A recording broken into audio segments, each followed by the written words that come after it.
윤석열 총장의 정직 2개월의 징계 효력을 정지할지 여부를 판단하는 신문 절차는 모두 끝났습니다. 이제 재판부가 어떤 결론을 내릴지 관심이 집중되고 있는데요. 네, 오늘 중으로 인용 또는 기각 여부가 결정될 것으로 예상이 되고 있는 가운데 법원이 과연 어떤 판단을 내리든 파장은 클 수밖에 없는 상황입니다. 오늘 관련 내용을 김성수 변호사와 함께 살펴보도록 하겠습니다. 안녕하세요. 안녕하세요. 네. 2차 신문이 1시간 15분여 만에 비교적 빨리 종료됐다고 하는데 그러면 1차 신문이 종료된 뒤에 어느 정도 그 결과에 대한 가닥을 좀 잡고 있었다라고 추측을 해봐도 될까요? 제가 원래 오늘 이제 오전에 제가 이제 이야기를 했었던 부분인데 예. 지금 오후 3시에 기일을 잡았었지 않습니까? 예. 그렇다는 이야기는 법원에서 이 부분 관련해서 현장에서 이제 이야기를 듣는 내용은 많지 않을 것이다. 이 부분을 감안을 해서 오후 3시에 잡은 것이다 이렇게 봤던 부분이었었고 그리고 그렇기 때문에 이제 서면으로 질의를 이미 답변을 다 받았고 네. 어쨌든 그 서면으로만 봐서는 의견 전달이 잘 안 되는 부분이 있지 않습니까? 그래서 그런 부분들을 조금 다시 한번 귀담아 들어보고자 했던 부분이 아닌가 좀 이런 부분들이 있었고 결국에는 저는 개인적으로는 오늘 결정이 날 것이 아니라 이걸 이제 듣고 나서 이제 연휴지 않습니까? 그러면 연휴 동안은 직무가 뭐 복귀가 된다고 하더라도 이런 부분이 그렇게 크게 차이가 없습니다. 어차피 예. 직무를 볼 수가 없는 부분이기 때문에 그래서 아마 연휴가 지나고 나서 조금 신중한 판단을 하고 결정문을 작성해서 이제 결정을 내리지 않을까 이렇게 생각을 했었는데 지금 이제 변호인들이 들어갔다 나오면서 이 부분 이제 오늘 그래도 결정을 내리겠다 이렇게 이야기한 부분이 있어서 예. 그 부분을 조금 인상 깊게 봤던 부분이고 결국에는 결론이 어떻게 나올지는 조금 봐야 되지 않나 이렇게 생각이 됩니다. 예, 서면을 위주로 오늘 심리가 이루어졌다고 말씀을 해주셨는데 이게 서면을 위주로 심리가 이루어지는 것은 뭐 어떤 일반적인 것과 차이가 좀 있는 건가요?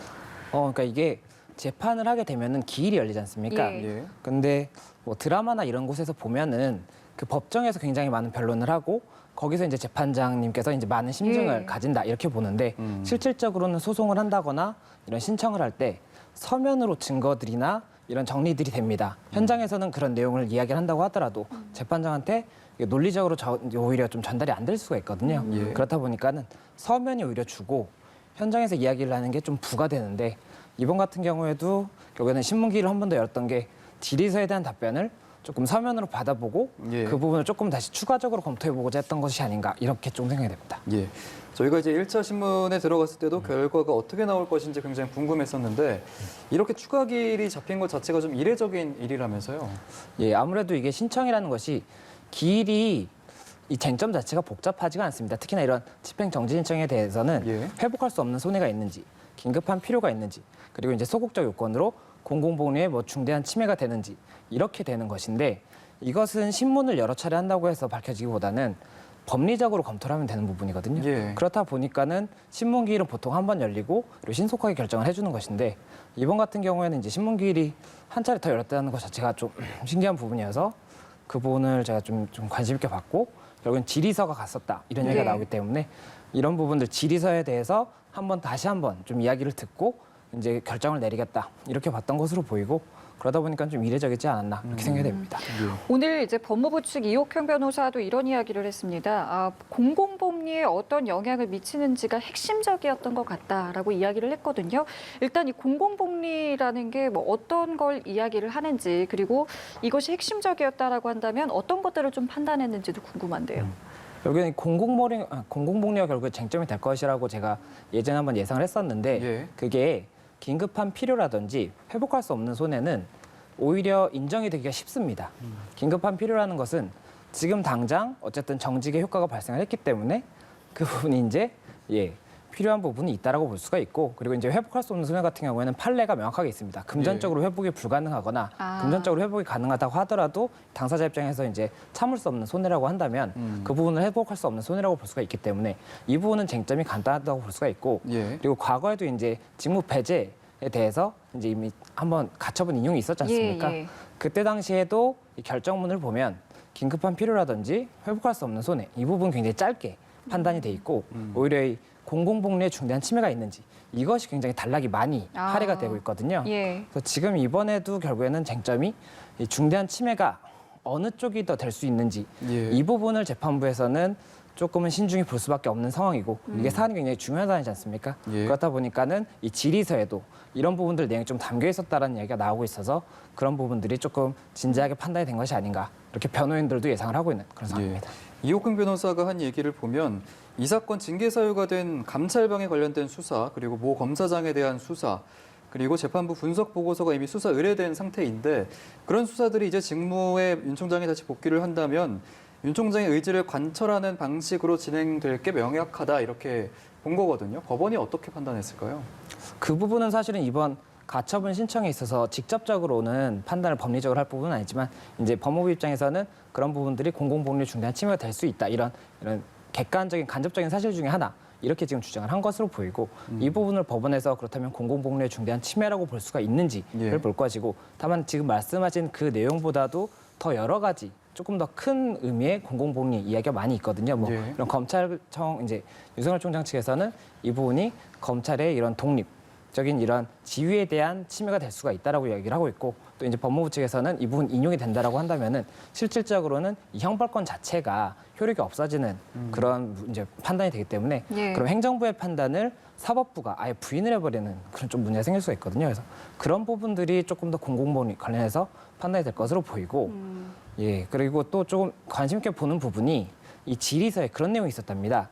이 행정소송 본안이 얼마나 걸릴 것 같으냐 이 질문이 있었다고 한다는데 예. 예. 그게 저는 제 생각에는 예. 만약에 이 기간 자체가 네. 오래 안 걸릴 것 같다. 만약에 윤석열 총장의 임기 내에 결정이 날 것 같다라고 한다면 오히려 집행정지 신청을 굉장히 쉽게 내려줄 수도 있는 부분이거든요. 왜냐하면은 지금 일단 정지를 해줬다가 7개월 내에 결정이 나면 그때 다시 정직을 해도 되는 거거든요. 예. 만약에라도 정직이 이제 타당하다라고 된다면. 그래서 그런 부분들을 물어봤다는 것은 굉장히 법원에서 종합적으로 여러 가지 상황들을 다 감안을 한 것으로 보이고 다만 질의서를 이렇게 오늘 어쨌든 답변을 구두로도 받은 다음에 네. 오늘 결정을 내리겠다라고 했던 부분은 아무래도 이 결정문을 이제 보통은 작성을 하면서 결정을 하게 되는데 예. 결정문 관련 이제 구성이 이렇게 됩니다. 앞에는 법리적인 판단 부분이 나오고 예. 뒤에 이제 이런 법리적인 설명이 나오고 뒤에 이제 이 법리에 따르면 판단은 현재 사실관계가 이러니까 이렇게 판단해야 된다. 이 판단 부분이 뒤에 나오는데 네. 예. 법리적인 앞에 부분은 이미 정리가 상당히 돼 있었고 그리고 예. 이제 오늘 질의서를 받은 부분 그리고 이런 좀 판단에 대해서는 그 나머지 부분 그 부분만 조금 남아 있는 상태니까는 예. 결정문이 오늘 이제 조금 작성이 어느 정도 가능하니까 예. 결정을 오늘 중으로 내리겠다 이렇게 지금 이야기가 나온 것이 아닌가 생각이 듭니다. 예. 예. 지금 변호사님께서 말씀하신 것처럼 이게 본안 재판 수준급으로 심리가 진행됐다는 점이 굉장히 좀 눈길을 끌었는데요. 징계 사유에 대한 타당성이라는 부분도 핵심 쟁점으로 다뤄졌잖아요. 이 부분은 좀 어떻게 좀 진행이 됐을 거라고 보시는지요? 그러니까 이게 원칙적으로는 직무 배제 관련 이제 가처분 인용 결정에는 어떻게 돼 있냐면 이런 뭐 직무 배제 관련 징계 이제 사유가 있다라고 주장을 예. 했었는데 징계 사유에 대해서는 본안 소송에서 판단을 할 것이기 때문에 이 부분은 다툼의 여지가 있는지 정도만 보겠다. 예. 실제로는 긴급한 필요가 있는지 뭐 이제 회복할 수 없는 손해가 있는지 그리고 공공복리 침해가 있는지 이 부분만 판단하겠다라고 명시를 하고 실제로도 그렇게 해서 그 세 가지만 판단을 하게 됐습니다. 네. 근데 이번 같은 경우에는 징계 절차에 대해서도 질의서에서 물어봤었고 예. 이제 이런 신문기일 과정에서도 징계 절차가 뭐 타당했는지 징계 사유가 어떠했는지 이런 걸 해명을 하라고도 질의서에 써 있었거든요. 그렇다 보니까는 이번 같은 경우에는 이 이제 이 집행정지 신청을 아예 본안의 소송에 준할 정도로 중요하게 보고 있는 것이 아닌가. 그리고 실제로도 재판부 입장에서 만약에 이게 7개월 내에 끝나지 않을 것이라고 한다면 집행정지 신청이 인용이 인용이 됐는데 본안 소송에서 오히려 이 징계 자체가 타당하다라고 돼버리면 7개월의 직무가 끝나버리면 예. 그때는 이 정직 이걸 할 수가 없는 부분이거든요. 그렇죠. 그리고 오히려 반대로 이제 만약에 이 오늘의 이제 집행신청이 기각이 됐는데 본안 소송에서는 징계가 조금 타당하지 않았다라고 해버리면 그것도 또 오히려 문제가 될 수가 있기 때문에 그리고 이제 이 재판부 자체가 행정 12부에서 지금 이 집행정지 신청이라든지 본안 소송이든지 두 개를 다 다루고 있는데 결국 그렇다 보면은 본인들 이제 재판부에서 이 본안 소송도 판단을 할 것이거든요. 그래서 이런 집행 신청에 있어서 거의 본안 소송에서의 결론까지도 어느 정도는 보겠다 이렇게 생각을 한 것으로 보이고 다만 이게 굉장히 타이트한 기간에 실제로는 본안 소송 정도의 판단을 해야 되기 때문에 재판부에서는 좀 상당히 부담이 있었지 않을까 이렇게 예. 생각이 듭니다. 그렇군요. 그 본안 소송에 준하는 결론이 나올 예정인 건데 일각에서는 이런 얘기가 있어요. 절차적 위법성을 이제 부각할 수 있다는 점에서 윤 총장에게 좀 유리했던 것이 아니냐라는 게 있는데 이건 좀 어떻게 바라보고 계세요? 그거는 좀 관점마다 다를 것 같습니다. 저도 아까 말씀을 드렸듯이 이 기간이 본안 소송이 얼마나 걸릴 것이냐라고 법원에서 물어본 부분은 윤석열 총장 측 손을 들어주는데 오히려 조금 그런 부분을 검토를 해보겠다라는 걸 수가 있거든요. 이게 예. 빨리 결정이 본안 소송이 날 것 같으면은 일단은 정지를 해주고 그다음에 본안 소송을 빨리 결정을 해보자 이렇게 좀 보는 거로 볼 수도 있는데 또 그런 질의서에 보면은 징계에 대해서 해명을 해보라고 써 있는 예. 부분이 있습니다. 그러면 징계에 대해서 이 사유가 있는지도 한번 보겠다는 것이고 이 절차에 대해서도 법무부와 그리고 윤석열 총장 측 양측에다가 이 징계 절차에 대한 의견도 이제 질의를 받았었기 때문에 예. 그 부분이 과연 그렇다면 윤석열 총장 측에 유리하게 판단하기 위해서 이 절차의 타당성에 대해서 의견을 물어본 것인지 그렇지 않다면은 법무부의 이 절차의 정당성에 대한 주장이 타당한지를 보기 위해서 그것을 다시 한번 물어본 것인지 알 수가 없기 때문에 결국에는 지금 현재 징계 절차에 대해서 관심을 가졌고 결국에 이렇게 어쨌든 디테일하게 좀 자세하게 들어갔다는 부분이 윤석열 총장 측에 단순히 유리하게 보인다 이렇게 보기는 조금 어려울 것으로 보입니다. 예. 그러니까 이제 본안 소송이 윤 총장 임기 내에 끝나느냐 안 끝나느냐 이 부분에 따라서 이제 법원도 이번 집행정지 신청에 대해서 기각을 할지 인용을 할지 그 부분에 굉장히 많은 고심을 들이는 거고 그런 부분 때문에 이제 본안 수준으로 판단을 하게 되는 건데 그럼 본안 소송은 임기 내에 끝날 확률이 높은가요? 아니면 임기 내를 넘길 확률이 더 높은가요? 그러니까 통상의 행정소송이라고 한다면 예. 보통은 7개월보다 오래 걸립니다. 예. 그 이유는 이게 기일이 한번 잡힐 때마다 보통 한 달 정도를 이제 기간을 주고 그 사이에 이제 양측 대리인들이 주장을 하게 됩니다. 법리적인 주장을 하고 증거를 내면 재판부에서도 그 부분을 살펴보고 이 기일에서는 이런 부분들을 확인했는데 뭐 이런 추가적인 부분이 궁금하니까 이런 부분들 증거를 내달라라고 한다든지 아니면은 대리인들이 와서 우리가 이렇게 주장을 했고 상대가 뭐 이렇게 또 주장을 했는데 그에 대한 반박 증거를 내고 싶으니까는 시간을 좀 달라 이렇게 되는 경우가 있습니다. 예. 그러면 보통 기일이 한 번 열릴 때마다 한 달씩 소요가 되고 또 이제 송달이 된다든지 또 아니면 사실조회 또 증인신문 이런 경우에도 기일이 계속 갈 수밖에 없습니다. 그리고 현재 이 징계 절차의 적법성이라든지 징계 절차에 사유가 있었는지 이 부분을 판단을 하려면 법리적으로도 판단이 돼야겠지만 증인신문도 있어야 될 수가 있거든요. 그렇다면 증인신문 한 번 열릴 때마다도 기일이 굉장히 많이 좀 이제 지연이 될 수가 있기 때문에 7개월보다는 통상적으로는 오래 걸릴 것이고 다만 이번처럼 이제 재판부에서 굉장히 관심을 가지고 빨리 진행을 하겠다고 해서 양측 대리인이 동의를 한다고 한다면 가능할 수도 있지 않나 이렇게 생각은 됩니다. 다만 이 부분이 지금 어떻게 합의가 된 것인지 또 그리고 재판부에서 이 부분을 의견을 물어본 것인지 이런 것은 알려지지가 않았기 때문에 예. 그 질의의 의견이 의미가 어떤 것이었는지는 조금 봐야 되지 않나 생각이 듭니다. 예, 그렇기 때문에 오늘 어떤 결론이 나올지 주목을 할 수밖에 없는 상황인 건데요.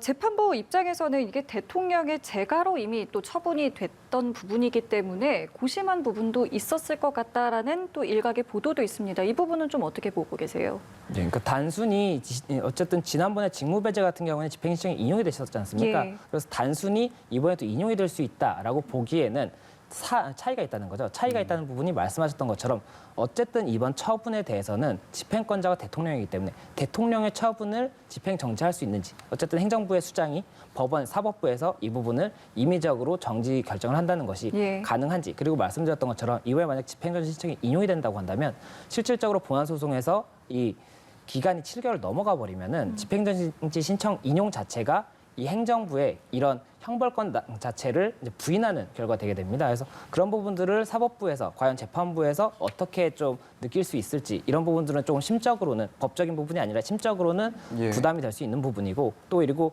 징계 절차가 이루어졌지 않습니까? 2차례 기일도 열렸고 증인신문도 열린 다음에 이 부분 결정이 있었기 때문에 직무 배제 이전의 직무 배제 같은 경우에는 어쨌든 이런 지금 징계 사유가 있는 것으로 보이니까 6가지 징계 사유라고 했었는데 6가지 징계 사유가 있는 것으로 보이기 때문에 직무 배제를 하겠다. 아무 절차가 없었거든요. 예. 그런데 이번 같은 경우에는 징계 어쨌든 기일을 열고 징계에 대해서 의견도 들어보고 이제 의견서도 받아본 거지 않습니까? 의견서도 예. 받아보고 또 이제 증인들도 어쨌든 8명 신청 중에 5명을 신청을 받아서 결정을 이제 진행을 하고 사실관계를 확정한 다음에 그 다음에 징계 양정까지 한 것이기 때문에 아무래도 앞서의 직무 배제보다는 여러 가지로 법원에서 조금 더 고민을 할 수밖에 없는 무거운 부분이 있다라고 볼 수가 있는 것이고 그렇다 보니까는 이번 같은 경우에는 지난번과 다르게 신문기일도 2차례나 열린 것이고 예. 더 여러 가지로 질의도 한 것이고 본안 소송에 준한다 이런 이야기가 나올 정도로 재판부에서도 굉장히 고민을 하고 있다 이렇게 볼 수가 있는 겁니다. 예. 일단 지금 가장 큰 쟁점은 회복하기 어려운 손해 그리고 공공복리 훼손에 관한 부분인데 지금 재판부가 어떤 부분을 가장 많이 좀 고심하고 있는 상황일까요? 예, 제 생각에는 결국에는 공공복리에 이제 어떠한 손해가 있을지 이 부분이 가장 쟁점이 될 수밖에 없습니다. 예. 사실은 긴급한 필요가 있는지 그리고 회복할 수 없는 손해가 있는지 이게 원래는 집행정지 신청에 있어서는 주된 쟁점은 이거거든요. 예. 그런데 공공복리에 이제 중대한 침해가 있는지는 소극적 요건이고 이 부분은 통상적으로는 이렇게 메인 쟁점이 될 수가 없는 부분인데 예. 이번 같은 경우에 굉장히 사상 초유의 사태고 검찰총장의 정직에 관해서는 공공복리와 관계가 있는 부분이 있을 수가 있지 않습니까? 예. 이게 만약에 타당하다고 하든 타당하지 않다고 하든 결국에는 공공복리에 굉장히 중대한 침해가 될 수가 있는 부분이 있기 때문에 오히려 말씀드렸던 것처럼 지난 직무 배제에 대해서도 집행정지 인용이 날 때 그 예. 부분이 굉장히 중요하게 이제 좀 설명이 됐었고 이번 같은 경우에도 결국에는 지금 이런 질의서의 내용이라든지 변호인들의 어떤 주장을 펼쳤다 이런 내용들을 보면은 긴급한 필요가 있는지나 회복할 수 없는 손해 이 부분도 많은 주장이 있었지만 예. 오히려 쟁점이 되고 있는 건 이 징계 절차가 인용되는 경우에 어떠한 침해가 있을지 또 인용되지 않는 경우에 어떠한 침해가 있을지 이 부분도 재판부에서 굉장히 관심을 갖고 들었고 예. 오늘 같은 질의서에서의 그 내용에 대한 신문은 오히려 그 공공복리에 대해서가 주된 쟁점이었다고 보였기 때문에 지금 예. 변호인들이 법원에서 나오면서도 공공복리가 오히려 주된 쟁점이 되지 않을 것인가라고 생각한다. 이렇게까지 얘기를 했었던 부분이었어서 이제 그런 부분들이 아무래도 결정문에서도 이번에도 굉장히 좀 페이지를 많이 할애해서 이제 설명이 되어 있을 것으로 보이고 그리고 각각의 주장에 대해서 지난번 결정문도 보면은 각각의 주장에 대해서 윤석열 총장 측은 이렇게 주장을 했고 법무부에서는 이렇게 주장을 했는데 예. 이런 부분들 주장을 검토를 했을 때는 공공복리에는 어떤 부분이 어떻게 영향을 끼칠 것 같다. 그렇기 때문에 뭐 인용이다. 이런 식으로 결정을 내렸었기 때문에 예. 이번 같은 경우에도 인용을 하든 기각을 하든 양측의 주장에 대해서 적시를 하고 그 주장이 어느 부분이 더 타당하다고 보인다라든지 또 그리고 법리적으로 어떻게 봐야 된다. 이런 설명들이 굉장히 공공복리 관련해서 좀 자세히 기재가 돼 있지 않을까 생각이 듭니다. 예. 예. 자, 그렇다면 이번에는 이제 기각과 인용 각각의 경우의 수에 대해서 저희가 좀 이야기를 해볼 텐데요. 먼저 기각을 하게 되면 일단 인용을 하게 되면 바로 직무에 일단은 복귀를 하게 되는 거죠. 예, 맞습니다. 지난번에도 인용을 하고 예. 바로 복귀를 했었습니다. 예. 그렇기 때문에 이번에도 인용 결정이 난다면 예. 업무 시간 내라면 바로 이제 복귀를 해서 총장직을 다시 수행을 할 것이고 만약에라도 말씀하셨던 것처럼 이제 기각이 된다라고 한다면 총장직을 어쨌든 지금 정직 2개월이 유효하기 때문에 예. 지금 정직이 시작된 시점부터 2개월 동안은 계속해서 수행을 못하게 되고 결국에는 예. 지금 현재 차장검사, 조남관 대검 차장검사의 대행 체제가 2개월 동안 유지가 될 수밖에 없는 상황입니다. 예. 마지막으로 이런 질문드리기 좀 죄송하지만 어떻게 좀 결론이 나올 거라고 예상을 하시는지요? 제가 이 부분 관련해서는 예. 지금 굉장히 좀 많이 질문을 뭐 주변에서도 받았고 했는데 정말 반반인 것 같습니다. 정말 반반이고 제가 예. 오면서도 여러 가지로 생각을 해봤고 지금 예. 이제는 생각할 만한 재료들이 굉장히 많이 뉴스를 통해서 알려졌는데도 예. 그럼에도 불구하고 반반인 것 같습니다. 지금 인용이 돼도 이상하지 않고 기각이 된다고 하더라도 이상하진 않은 상황이지 않나 이렇게 예. 생각이 듭니다. 알겠습니다. 알겠습니다. 저희 오늘 김성수 변호사와 함께 이야기 나눠봤습니다. 오늘 말씀 고맙습니다. 고맙습니다.